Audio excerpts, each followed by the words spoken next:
Most people, I still think, have just a sense, well, City won't give them the lead that they gave them last year. They'll be just noses in front throughout. So you're not sure? No, I think Arsenal are right there.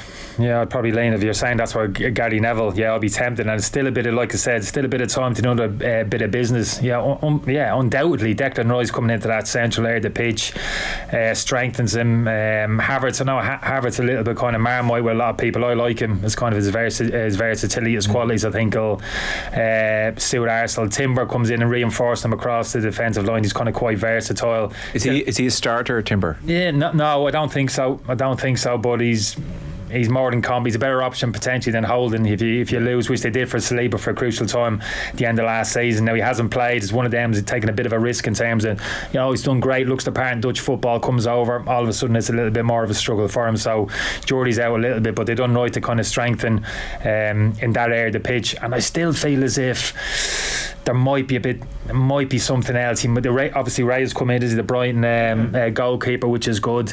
Brentford, I still think there's one. Casitas of Brighton for me is a fascinating one. It looks as if that was done to Chelsea some time ago. It hasn't happened. It was linked to Arsenal. He wanted to make that move to Arsenal second half of last season. Arsenal pitched in and went for him. It didn't happen, did it? Couldn't agree a fee. And Thomas Partey's situation is an interesting one, because I thought he was the one Arsenal player who kind of struggled a little bit tail end in last season. He's had problems with injuries since he's been at the football club. Ticked all the boxes when he came there. That aggression, kind of physicality, really imposed himself. That's what Arsenal need in that area of the pitch.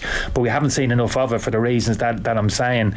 And I just wonder, with the money they're throwing in Saudi Arabia, so I only saw one small link. Partey's name was mentioned, and I just thought if Christmas could come early and they could get Partey out and get Casillas in, for me, then again that puts them in a far better situation. That central area midfield then is locked down. Casillas and Declan Rice for me is pretty much up there with most partnerships in the Premier League. Whether that happen, I'm not too sure.